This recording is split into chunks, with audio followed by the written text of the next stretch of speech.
The missing painting. Emma had always believed that ordinary days often turned into unforgettable ones without warning. She certainly did not expect that a simple business trip would place her in the middle of a mystery that would change the way she looked at people forever. At 28, Emma worked as an art historian for a museum in London. Her job was not as glamorous as many people imagined. Most of her time was spent researching old documents, comparing paintings with historical records, and writing reports that only a handful of specialists would ever read. Nevertheless, she loved every minute of it. To her, every painting told a story that went far beyond the image on the canvas. One Monday morning, her manager called her into his office. "Emma," he began, placing a thick folder on his desk, "we've received an unusual request from the Ashford Gallery in Edinburgh." Emma took the folder and quickly skimmed through the documents. "The gallery is preparing a major exhibition next month," her manager continued. "One of their paintings has raised several questions regarding its authenticity. They'd like someone from our museum to examine it." Emma looked surprised. "You mean they think it could be a forgery?" "Possibly," he replied. "Or perhaps something even more complicated." Those words stayed in her mind throughout the day. The following morning, Emma boarded the first train to Edinburgh. She enjoyed train journeys because they gave her time to think without constant interruptions. As the countryside rolled past the window, she reviewed the documents once again.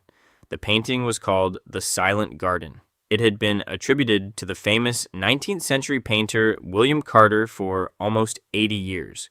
However, recent restoration work had revealed unusual brushstrokes beneath the surface. Some experts believed the painting had been altered decades after it had originally been completed. Others suspected that the entire artwork might have been painted by someone else. Emma knew that discovering the truth could affect its value by millions of pounds. When she finally arrived in Edinburgh, cold rain was falling steadily. A taxi took her directly to the Ashford Gallery, an elegant stone building overlooking one of the city's oldest streets. She was welcomed by the gallery director, Margaret Collins. "I'm so pleased you could come on such short notice," Margaret said warmly.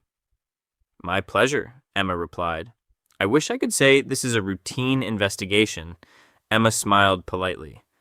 "I'm beginning to suspect it isn't." Margaret laughed quietly. "You'll see soon enough." The gallery was still closed to visitors, allowing Emma to examine the painting in complete silence.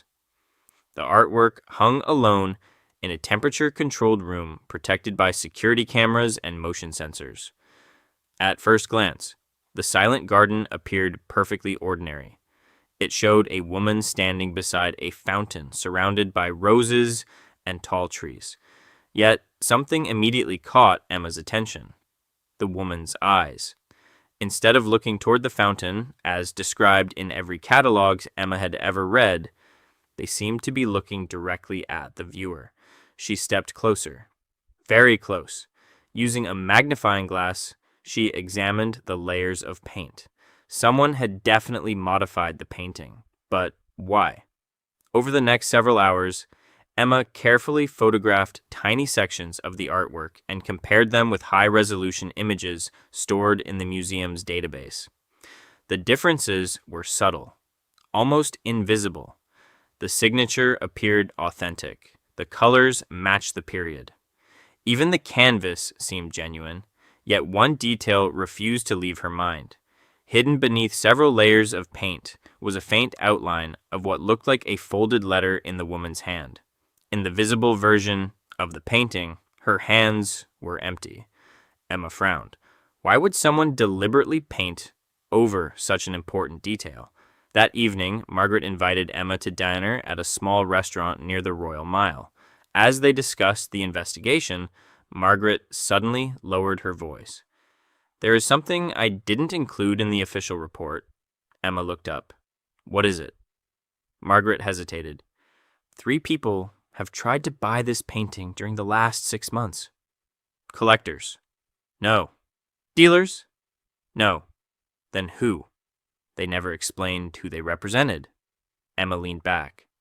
And they offered far more than the painting is officially worth. How much? Margaret quietly mentioned the figure. Emma almost dropped her glass. That's impossible. Exactly. Neither of them spoke for several moments. Something was clearly hidden beneath the surface, not only of the painting, but of the entire story surrounding it. The next morning, Emma returned to the gallery before sunrise. She wanted to examine the painting one more time before the building became busy. As she entered the exhibition room, she immediately sensed that something was wrong. The lights were still on. The security alarm had been disabled. And the painting was gone. Emma stood frozen. Only the empty frame remained hanging on the wall. For several seconds, she could not move.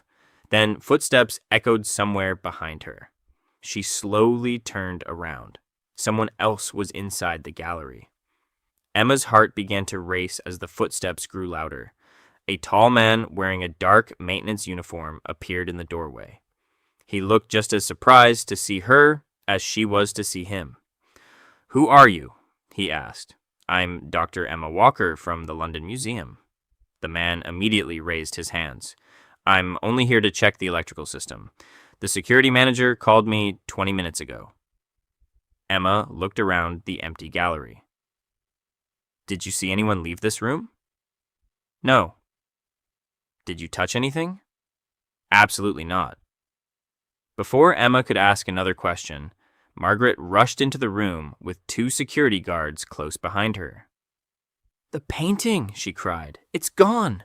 Within minutes, the gallery was filled with police officers, photographers, and forensic investigators. Every entrance was sealed. Every employee was questioned. Emma remained inside the exhibition room, carefully observing the empty frame. Something seemed unusual. Most thieves would remove the entire frame because it was nearly as valuable as the painting itself. Whoever had stolen the artwork had taken only the canvas. That suggested planning rather than panic. One detective noticed Emma examining the frame. "Do you see something?" "Possibly." She pointed towards several tiny scratches along the inside edge. "The canvas wasn't cut in a hurry." "What do you mean?" "The person who removed it knew exactly how to separate it without damaging either the frame or the fabric." The detective nodded thoughtfully. "So we're probably looking for someone with experience." "Exactly." The police began reviewing footage from more than 60 security cameras. Hours passed. Nothing. Nobody had entered the room after closing time.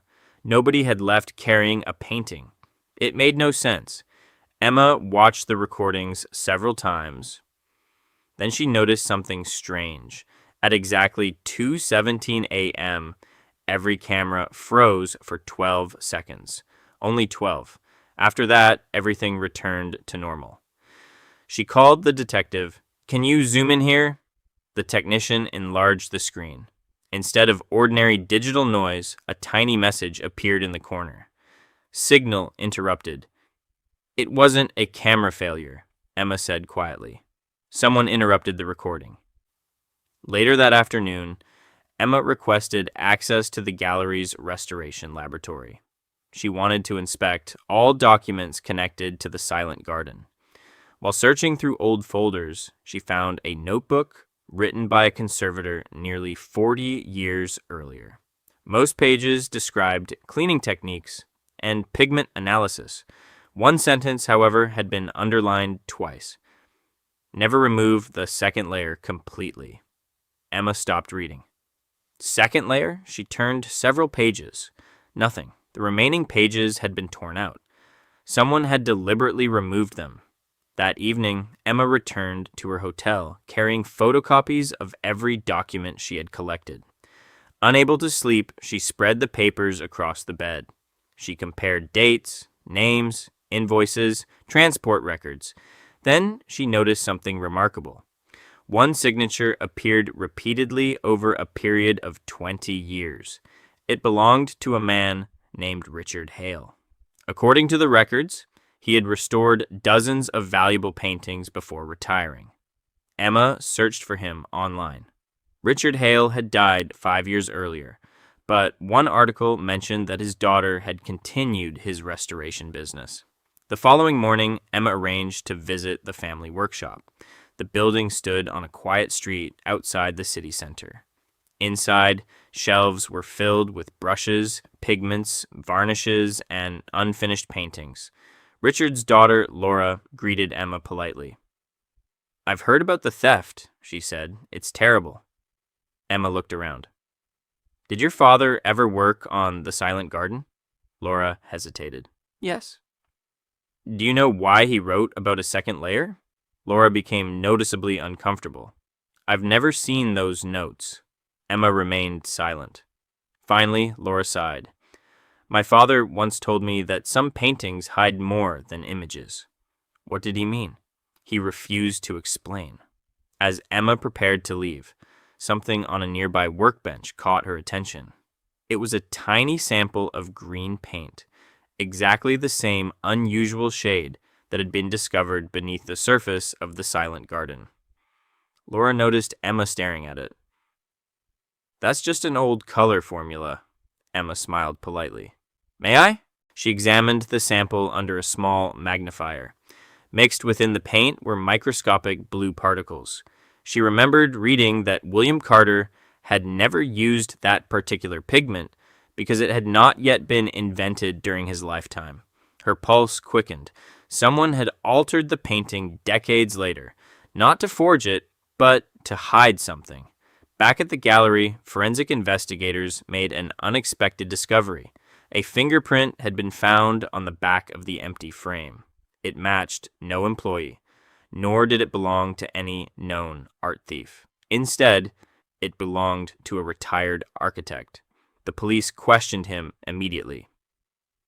His explanation was simple. Years earlier, he had helped renovate the gallery. He had touched the frame legally. Another dead end. Emma refused to become discouraged. She had learned that investigations rarely moved in straight lines. Sometimes the smallest clue became the most important one. That night, she returned once again to the photographs she had taken before the painting disappeared. She enlarged the hidden outline beneath the paint. The folded letter seemed to contain several lines of handwriting. One line appeared darker than the others. Emma adjusted the image again. Then again. Suddenly, a single word became visible. North. Only one word, but it was enough to change the entire investigation.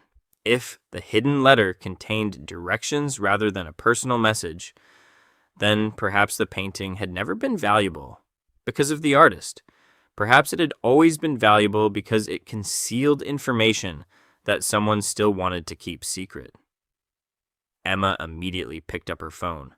She knew exactly whom she needed to call.